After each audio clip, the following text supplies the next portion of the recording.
महाभारत कालामध्ये ब्राह्मणाला नोकरी करण्याची वेळ आली, द्रोणाचार्य त्याचा परिणाम दुर्योधनाचा कान धरू शकले नाही. इथे बाकीची पण व्यवस्था येते. तुमच्या शास्त्री बुवांनी सुरेख वर्णन केले. ते म्हणाले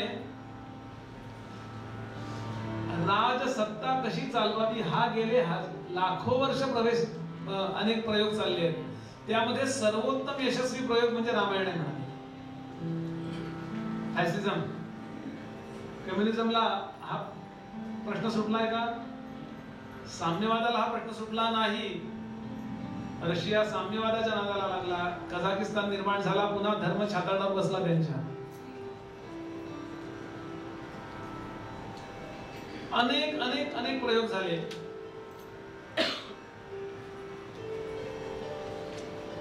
लोकशाहीचा प्रयोग आता चालू आहे. लोकांनी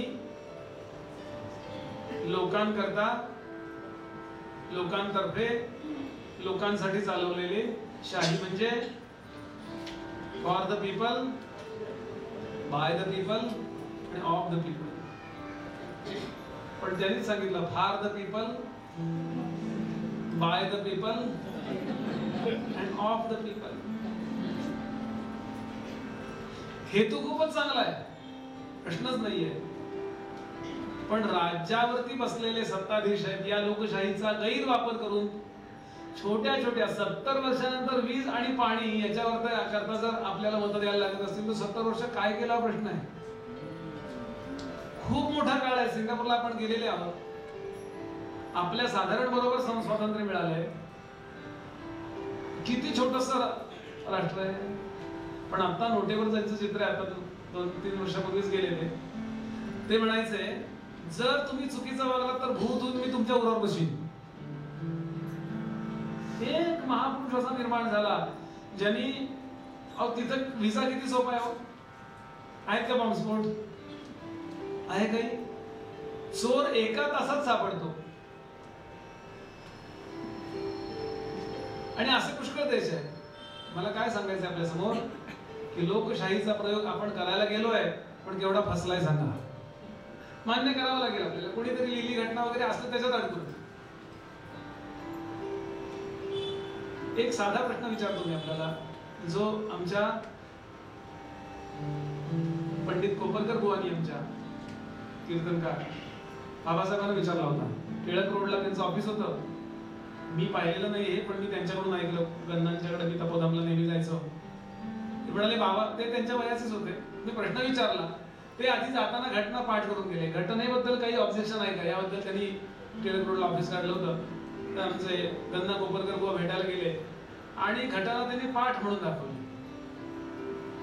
आणि पाठ म्हणताना अमक्या या ठिकाणी अमक्या नियमामध्ये अमका पोट नियमात अमकी चूक तुम्ही केली त्यामुळे अमुक होणार आहे अशा 100 चुका सांगितल्यावर बाबासाहेबांनी शेवटी हात जोडले. म्हणजे कोपरकर बुवा तुम्हाला पाठ कशी काय घटना? ते म्हणले मी कीर्तनकार आहे. मग काही चांगलं आहे की नाही? ते म्हणे बहीण आणि भाऊ यांना समान तुम्ही हक्क दिलाय, त्यामध्ये तुम्ही एकमेकांना वैरी निर्माण केलाय. अशा खूप त्यांनी दोष सांगितले घटनेतून. आणि शेवटी बुवा म्हणाले, त्यांनी विचारलं काही चांगलं आहे की नाही? आहे म्हणाले चांगलं आहे. हा कायदा तुम्ही केलाय पण कायदा अंमलात आणला पाहिजे, हा कायदा केला नाही, हे चांगलं केलं म्हणाले. एक साधा मुद्दा मी विचारतो, अब्दुल कलामांना एका निवडणुकीत किती मतं द्यायला परवानगी आहे? अब्दुल कलामांना एका निवडणुकीत किती मतं द्यायला परवानगी आहे? त्यांच्या मोलकरणीला किती परवानगी आहे? दोघांना समानच बुद्धी आहे का? बस माझा विषय मिटला. जो शहाणा आहे त्याचं थिंकिंग आणि ज्याला काही कळत नाही, केवळ छोट्याशा स्वार्थाकरता मतं देईल, अशा दोघांना जर समान मतं दिली तर जे काही होतं. म्हणून खूप प्रचार करावा लागतो चांगुलपणाचा सुद्धा. लोक म्हणतात कशाला जाहिरातीला एवढे पैसे? याचं कारण असं की जाहिरात केल्याशिवाय कळत नाही म्हणून नाईला जाणं. सज्जनपणाची जाहिरात करायची नसते, पण दारूची जर इतकी जाहिरात होती तर दुधाची जाहिरात करावी लागणार आहे. ज्या अर्थी जाहिरात करतात त्या अर्थी दारूच असली पाहिजे. हे काय पद्धत आहे? म्हणजे भक्तांच्या विरुद्ध आहेत त्यांच्या करता. भक्तही नाही विरोधी नाही, इथं आहे ते बोलतोय मी. म्हणून त्या काळात काय व्यवस्था होती आहे का? राजा उत्तम आहे, प्रजा पण ऐकते. आणि सावकाश होता. प्रजा उत्तम आहे. आता आपण प्रजेबद्दल ऐकलं की जणू प्रत्येक घरातला प्रत्येक मनुष्य महर्षी सारखं जीवन जगतोय. कुणाचं जसं शीलवान नाही असं कोणीच नाही, गरीब आहे असं कोणीच नाहीये, अतृप्त आहे असं कोणीच नाहीये, नृशंस कोणीच नाहीये, नास्तिक कोणीच नाहीये. सगळेजण सकारात्मक भूमिकेतनं विचार करणारे आहेत. त्यांचा राजा कसा होता? त्या राजाची आपण अख्खं कुळच ऐकलं. राजाच्या डोक्यावर 8 जण असायचे आणि राजाच्या हाताखाली 8 जण. मध्ये राज्य व्यवस्था, प्रजा अशी. हे जे हाताखाली आहेत त्यांची वर्णन आली आहेत. दृष्टिर्जयंतो विजया सुराष्ट्रो राष्ट्रवर्धनः अकोपो धर्मपालश्च सुमंत्रश्चाष्टमो अर्थवित्. जयंत विजय, दृष्टी जयंत विजय सुराष्ट्र राष्ट्रवर्धन अकोप धर्मपाल आणि सुमंत्र हे राजनीती शास्त्रामध्ये अत्यंत निपुण असे 8 अमात्य असायचे. हाताखाली 8 जण आहेत. ते कसे आहेत तर स्वार्थ, लोभ, क्रोध, लह यापैकी कोणत्याही विकाराच्या अधीन जाऊन कधी चुकीचं न वागणारे, सर्व इंद्रिय ताब्यात असणारे, शस्त्रास्त्रामध्ये कुशल, अमोघ पराक्रमी. आपल्या देशात आणि परदेशामध्ये आता निकटच्या काळात कुठली चांगली वा वाईट घटना घडणार आहे याचा अचूक वेध घेणारे.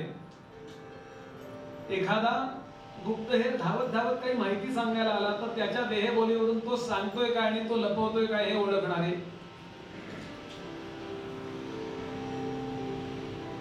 इतके पवित्र आहेत, कोणत्याही कारणानं आपल्या मुलाची पाठराखण न करणारे आणि शत्रूचा मुलगा निरपराध आहे हे कळल्यानंतर त्याला सोडणारे.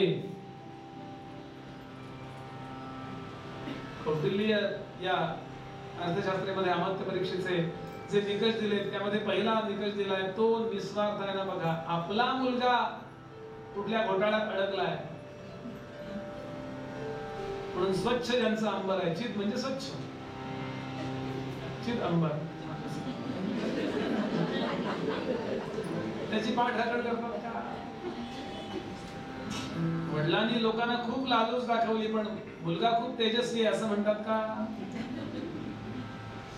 असा विचार करणारे आणि शत्रूचा मुलगा कितीही आपल्याला वाईट असो पण तो पवित्र आहे तर त्याला अत्यंत आदर देणारे असे सगळे होते. विशेष म्हणजे कोणत्याही कारणानं ते स्वार्थी नव्हते. अशी उत्तम अशी 8 जणांची अमात्य संस्था हाताखाली आहे. ते स्वतः श्रीमंत आहेत, त्यांचे व्यवसाय आहेत, ते योग्य तो पगार घेतात. आपण पाहिले की सुमंत्रांनी किती प्रेम केले राजावर. सिद्धार्थ किती स्पष्ट बोलतो कैकेयीला. वेळ आल्यानंतर कटुपणा गेलाही मंडळी मागे पुढे बोलते. तिघांनी कैकेयीला ताणले, एक सिद्धार्थ, सुमंत्र आणि वसिष्ठ. वास्तविक राजाची पत्नी आहे ती. वेळ आल्यानंतर कैकेयीला सुद्धा ऐकून घ्यावं लागलं ते सुमंत्र बोलले. सांगण्याचा भाव असा, असे 8 जण हाताखाली. आता 8 जण डोक्यावरती आहेत. ते कोण कोण होते त्यांची वर्णन येतात.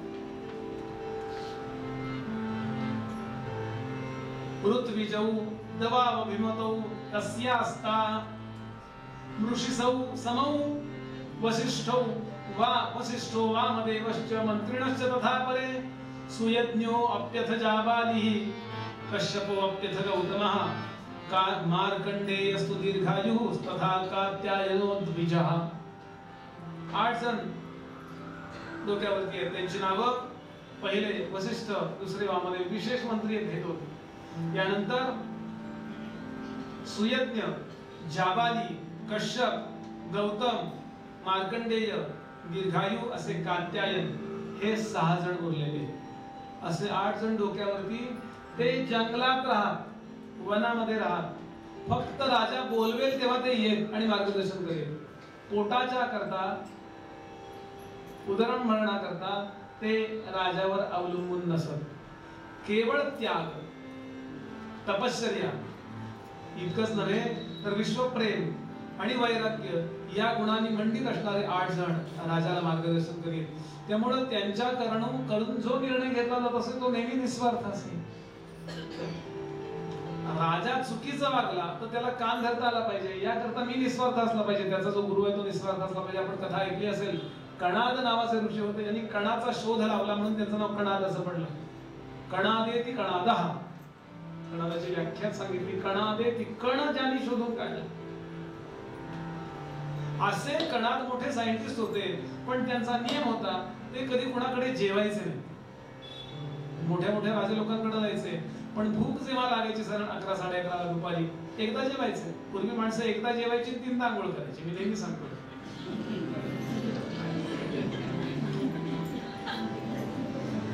आरोग्याचं गणित तिथंच आहे ना, हे डाएट वाले सांगतात ना, तुम्ही एकदाच काय ते खा, 55 मिनिटात काय तेवढाच 55 मिनिटं सांगितलं. 55 मिनिटं एक मनुष्य जेवत बसतो, अगदी 55 मिनिटाला 54.5 होईपर्यंत शेवटचा घास.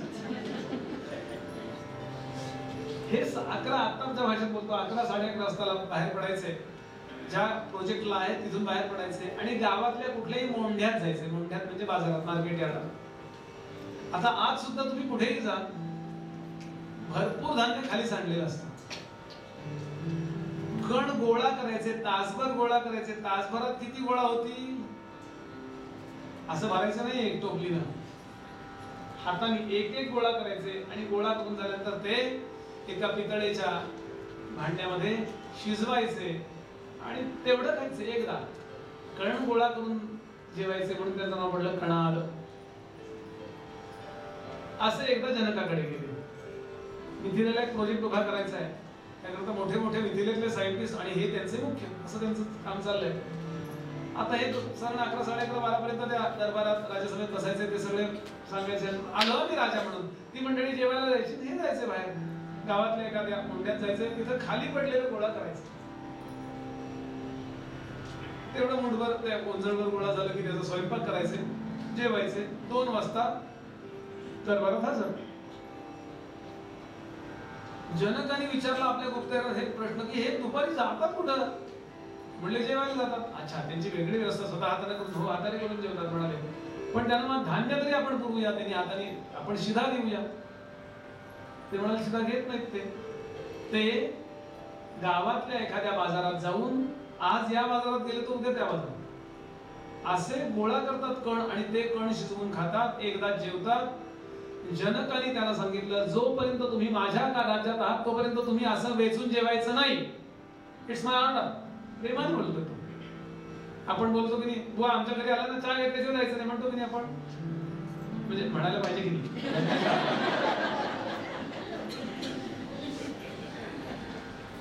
इतक्या हक्कानं तो राजा बोलला, माझ्या सीमेत जोपर्यंत आहात, माझ्या राज्यात जोपर्यंत आहात तोपर्यंत तुम्ही तुमचा नियम बाजूला ठेवा. कणादाने विचारलं, राजा तुझ्या राज्याच्या सीमा कुठपर्यंत आहेत? ते म्हणाले का तुझ्या सीमा ओलांडून मी बाहेर जातो आणि परत येतो, आपल्याला प्रोजेक्ट उभा करायचा आहे, पण मी माझा नियम सोडणार नाही. कसे असतील हे ऋषी? आता राहून गेलेले करपात्रीजी महाराज 40-50 वर्षापूर्वी. त्यांचा हिमालयात भागवत कथा सुरू होती आणि एका मंदिराकरता काही थोडं धन द्या असं सांगत होते ते, की आपल्याला हे मंदिराला आपल्याला काही धन द्यायचं आहे, पण नियम असा की तुमचं नाव इथे लागणार नाही. तुमचा माझ्यावर विश्वास असेल, या व्यवस्थापनावर विश्वास असेल तर पैसे द्या. तर त्या काळामध्ये एक श्रीमंत व्यापारी आले. ते म्हणले, महाराज मी 2 लाख रुपये देतो. म्हणजे तेवढंच का म्हणत, लाखभर रुपये खर्च होता, मी 2 लाख रुपये देतो, फक्त माझं नाव लागलं पाहिजे. आता आपण एकदा नियम केलाय ना तर नाही लागणार. आता होऊन गेलेले महाराज. वृद्ध लोकांनी पाहिलं असेल, त्यांचे प्रवचन ऐकले असतील. ते म्हणाले की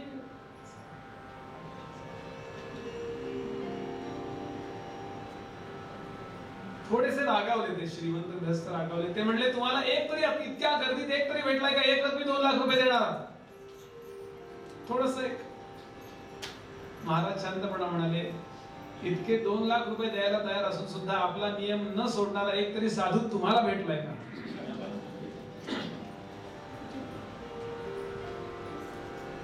कोई चले हाथी घोड़ा पालकी मंगाई के, साधू चले नंगे पाव चींटियां बचाई के. त्यांच्याजवळ असण्याचा त्यांना मस्ती आहे, यांच्याजवळ काही नाही याची मस्ती. असे 8 ऋषी वसिष्ठ वामदेव काही मागत नाहीत, वनात राहतात. पांडुरंग शास्त्री आठवले या वडिलांवर नेहमी एक गोष्ट सांगायचे. ज्या वेळेला कणवांच्या आश्रमाच्या इथे दुष्यंत येतो आणि ड्रायव्हरने त्या सेवकाने सांगितलं सारथ्याने कणवांचा आश्रम येतो, ते म्हणाले थांब. कानातली कुंडल काढून ठेवली, डोक्याचा मुकुट काढून ठेवला, धनुष्य खाली काढून ठेवलं, त्याची प्रत्यंचा सोडवून ठेवली, सगळे दागिने काढून ठेवले आणि राजा त्या आश्रमात पुढे जातो. साधू लोकांसमोर श्रीमंतीची मस्ती मिरवायची नसते हे ज्ञान त्यांना होतं, अन्यथा त्याची शासनं त्यांनी भोगलेली होती. असे 8 जण डोक्यावर. काय सांगा कोणाची विचार आहे. राजा चुकीचं बघेल. राजा इतका पवित्र, प्रजा इतकी चांगली. नुसता राजा एकटा चांगला असून उपयोग नाही बघा. त्यांनी प्लास्टिक बंदी केली की लोक ठोठो करतात. कारण त्यांना लेखायच्या आपली सोय पाहिजे, देशाचं काय वाटलं होऊ दे. आणि असे लोक परदेशात गेली, किती स्वच्छ समुद्र किनारा आहे बघा, नाही तर आपला भारत बघा, लगेच शिवाय द्यायला सुरू. थोडं कठोर बोलतोय, कमी वेळात जास्त बोलायचं म्हणून मी पटकन बोलून जातोय. सगळं मधलं इंटरकनेक्ट केलंच पाहिजे का. फक्त राजा चांगला असून फक्त अनुक असून उपयोग नाहीये. मी स्वतः उत्तम असलं पाहिजे. Charity begins at home. माझ्याकडून चांगलं वागलं गेलं पाहिजे, छोट्या छोट्या गोष्टी. आणि असे सगळेजण, राजा इतका चांगला, अमात्य इतके चांगले, राजाच्या डोक्यावरचे इतके सगळे लोक चांगले, पण काय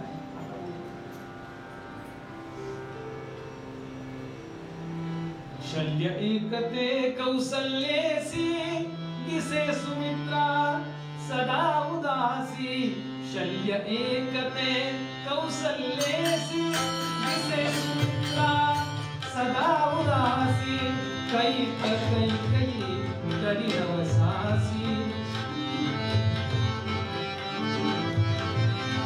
कैक कैकयी करी नवसासी. दशरथास ही यथा एकती छळिते अभ्यंतरी. हो छळिते अभ्यंतरी. अयोध्या म्हणून